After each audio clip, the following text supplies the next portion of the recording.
कोई दिक्कत होगी तो इतने लोग हमारे साथ हैं। तो पूरा आत्मविश्वास से भरा हुआ मन था एकदम कि कहीं कल हम लोगों को घोषित कर दिया जाए घर जाने के लिए। आज हम आप लोगों के बीच में हैं और आप लोगों से मिलकर बड़ी प्रसन्नता हुई। और एक हमारे साथ महिला स्टाफ काम करती थी, कहती थी डॉक्टर साहब बताइए कि पहले ही दूसरे दिन उसने कहा किसका सम्मान किया गया क्या?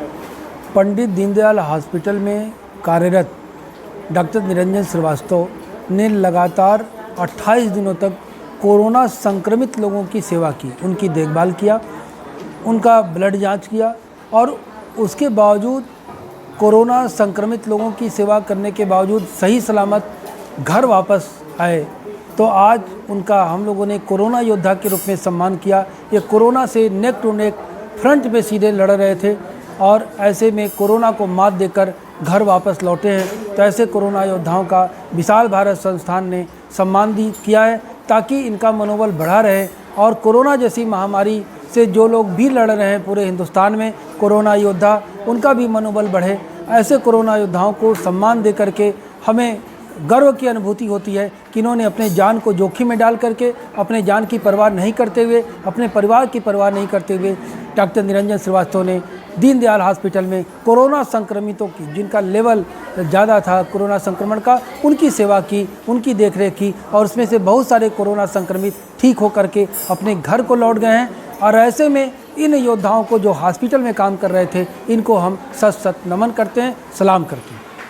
पूरे देश के लोगों को संबोधित किया, लोगों को सेंसिटाइज किया, लोगों को बताया कि कैसे सेवा करनी चाहिए। और इनके नेतृत्व में मुस्लिम राष्ट्रीय मंच, मुस्लिम महिला फाउंडेशन, विशाल भारत संगठन, विशाल भारत संस्थान, हिमालय परिवार, इसके अलावा अनेकानेक संगठन और देश के कोने कोने में तालुका स्तर पर इंद्रेश जी को मानने वाले, इंद्रेश जी को फॉलो करने वाले कार्यकर्ताओं ने जगह जगह जा करके अपनी ज़िंदगी की परवाह न करके उनकी मदद की। इसी बीच में गुजरात में हमारे कार्यकर्ता मुस्लिम राष्ट्रीय मंच से जुड़े हुए थे, उनकी कोरोना से डेथ भी हो गई, वो सामाजिक कार्यकर्ता थे।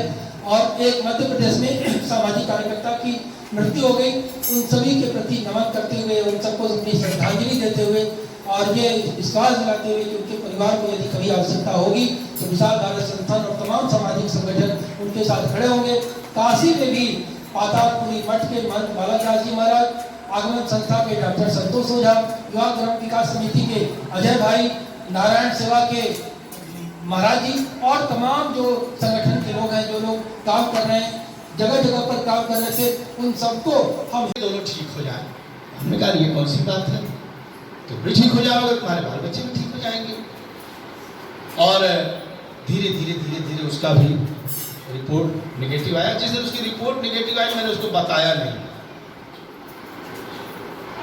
रात में 9 बजे उसको फोन करके कहा गया कि आप तैयारी करिए, आपको घर जाना है, आपकी रिपोर्ट निगेटिव आ गई। अब वो हमने, जब मुझे मालूम है तो मैंने अपना फोन ऑफ कर दिया क्योंकि मुझे मालूम था कि वो फिर फोन करेगा। घर जाकर के उसने अगले दिन सवेरे फोन किया कि आपका फोन बंद था। कितना हताश हो जाता है आदमी जब कोरोना का पॉजिटिव मरीज कोई हो जाता है। तो दो ही चीज बाकी है ना भाई, कोरोना और मौत। और दुनिया में सुन करके लाखों की संख्या में, हजारों की संख्या में लोग मर रहे हैं। तो कोई आदमी यह कैसे कल्पना कर सकता है कि हमको कोरोना हो गया तो हम जीवित रहेंगे। ऐसे लोगों से हम लोगों का सामना पड़ा। और 50-60 मैंने 19 फरवरी को निकाला था, लेकिन 1 अप्रैल से तो बाकायदे डिक्लेयर्ड कोरोना पॉजिटिव का निकालना पड़ा। पहले तो डाउटफुल आते थे। और सबसे बड़ी चीज ये कि ईश्वर न करे कि भविष्य में फिर कभी कोरोना दुनिया में, देश में आए, लेकिन अगर जब कभी कोरोना का जिक्र होगा तो हम जीवन में अपने ये कह सकते हैं कि हमने कोरोना में ड्यूटी किया था। एक बड़ा अच्छा उदाहरण आप लोगों ने सुना होगा कि एक पोस्ट ऑफिस का कर्मचारी था, उसके साथ 6-7 पुलिस वाले इन्फेक्ट हो गए थे। अजय कुमार उसका नाम था मरीज का। जब मैं जाता था उसको सैंपल लेने तो हमसे कहता था कि श्रीवास्तव जी हम ठीक हो जाएंगे ना। तीसरे दिन उसकी बीवी और उसके बच्चे भी आ गए पॉजिटिव होकर।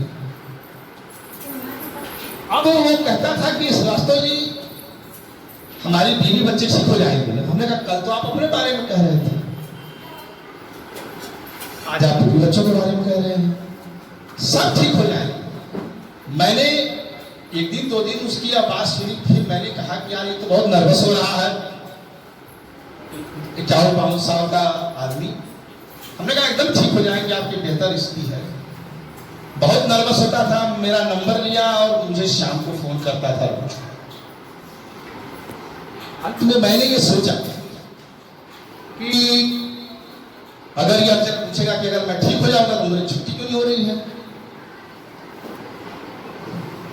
आज जब उसकी छुट्टी हो चुकी है कल परसों में, तो मैंने ये जो प्लानिंग बनाई थी उसके साथ कि इसको नर्वस नहीं होने देना। मैं उसे लगातार रोज झूठ बोलता था, क्योंकि उसकी पत्नी अलग वार्ड में थी, फीमेल वार्ड में, वो और उसका बच्चा अलग वार्ड में था। तो मैं उसे रोज झूठ बोलता था कि तुम्हारी रिपोर्ट एकदम अच्छी है, केवल ऑक्सीजन का लेवल थोड़ा सा कम है इसलिए रुका गया है। यह कह करके मैं उसे लगातार 10 दिन तक टाला। ऑक्सीजन लेवल जैसे ही 95 हो जाएगा तो छुट्टी हो जाएगी। कभी कभी ऐसा होता था कि आज इसकी छुट्टी हो जाएगी, और रिपोर्ट आई हमारे पास, अब भी नहीं छुट्टी हुई, तो हमको भी अजीब लगता था। तो उसने एक दिन हमसे कहा कि डॉक्टर साहब हमारे बीवी बच्चे हम लोग को लगाया, इस पूरे 14 दिन में करीब 200 सैंपल हमने निकाले थे, मतलब 200 बार मैंने मरीजों को टच किया, मरीजों के पास में गया। लोग एक मोहल्ले में एक मरीज मिल जाता है तो पूरा मोहल्ला हॉट स्पॉट घोषित हो जाता है, ब्लॉक हो जाता है। लेकिन मरीज है, और आप खुद इस बात की कल्पना करिए कि किसी को कोरोना हो जाए तो उसकी क्या स्थिति होगी, क्या मानसिकता होगी। हमारी टीम 29 लोगों की टीम थी, इससे पहले भी 2 टीमें आ चुकी थी। 29 लोगों की टीम में सिर्फ एक ही उद्देश्य था कि इलाज करिए और मरीज का नैतिक स्तर ऊंचा उठाए रखिए। और प्रभु की कृपा है, बाबा विश्वनाथ की कृपा है कि दीनदयाल हॉस्पिटल से 101 मरीज स्वस्थ होकर के छुट्टी होकर के घर जा चुके। दीनदयाल हॉस्पिटल में एक भी मरीज के मरने का भी कोई रिकॉर्ड नहीं। हम अस्पताल के सारे कर्मचारी और सारे अधिकारी सिर्फ इसी प्रयास में लगे रहते हैं कि ये मरीज को ठीक करके भेजना है घर। अब ड्यूटी करने की बात थी, कोरोना की ड्यूटी करना है, ये डिक्लेयर है। कोरोना क्या है दुनिया जानती है, कोरोना में हो क्या रहा है ये भी जग जान रहा है। तो जब हम ड्यूटी के लिए घर से अपने प्रस्थान किए तो परिवार की जो स्थिति बनती है वो आप सहज अनुमान लगा सकते हैं कि कोरोना की ड्यूटी करने जा रहे हैं। मतलब कोरोना के मरीजों से 14 दिन लगातार मुलाकात हो रही है। सरकार ने यह व्यवस्था की कि 14 दिन तक आपको घर नहीं जाना है, होटल में रहना है, होटल में सरकारी गाड़ी से अस्पताल आना है, ड्यूटी करना है और फिर होटल जाना है। 14 दिन परिवार से नहीं मिलना, उसके बाद 14 दिन आपको होटल में अलग से रहना है। फिर आपके टेस्ट होंगे, टेस्ट होने के बाद जब पूरी की पूरी टीम अगर निगेटिव रहेगी तब आप घर जाएंगे। एक भी व्यक्ति अगर उसमें से पॉजिटिव आएगा ये पूरी टीम रुकेगी। तो सब एक दूसरे से मिलकर काम करते थे। आपको बता दें कि जो चीज हम पहन करके, जो किट पहन करके हम लोग जाते थे अंदर, स्थिति तो यह है कि आप किट पहनते थे, डायपर पहन के जाना पड़ता था कि इस बीच में अगर पेशाब और लैट्रिन भी जाना होगा तो नहीं जाना है। ये बाद में सब होगा, साफ सफाई होगी, लेकिन जाना नहीं।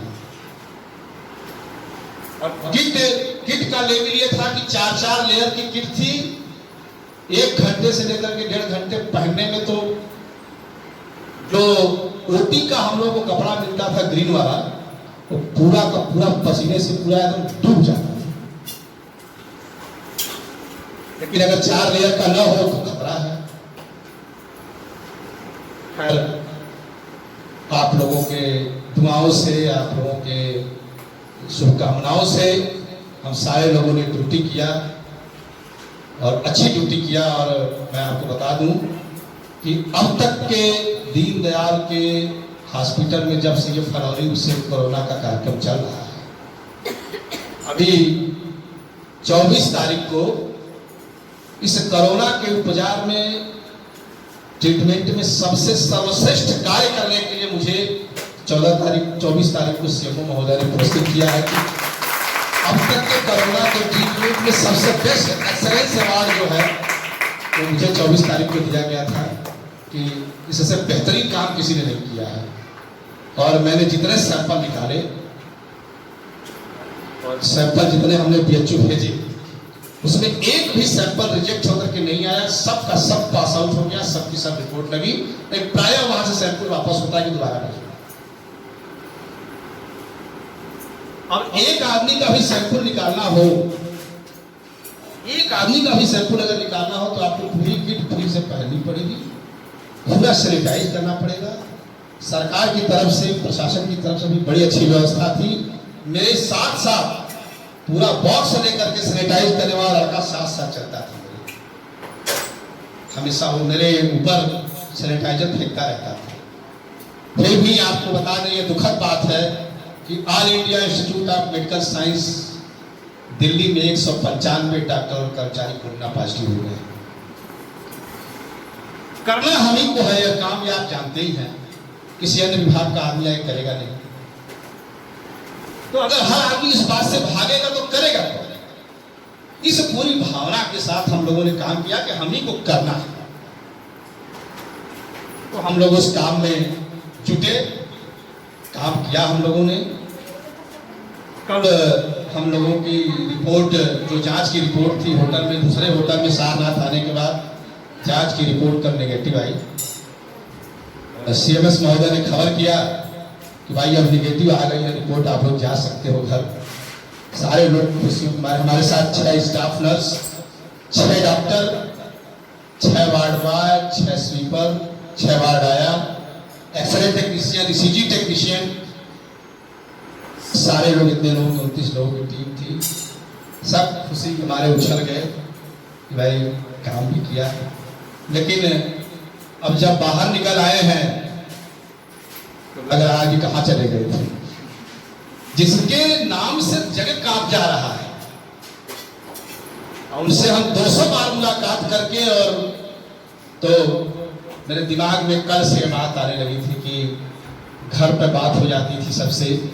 आप लोगों से बात इसलिए नहीं करता था कि आप लोग खुद ही एक बड़े काम में लगे हुए थे, मेरी संस्थाएं बड़े काम में लगी हुई थी, और 2-4-10 दिन खाना खिलाना एक आम बात है, लेकिन 67-68 दिन तक खाना खिलाना ये महायज्ञ है जो अनवरत चल रहा है।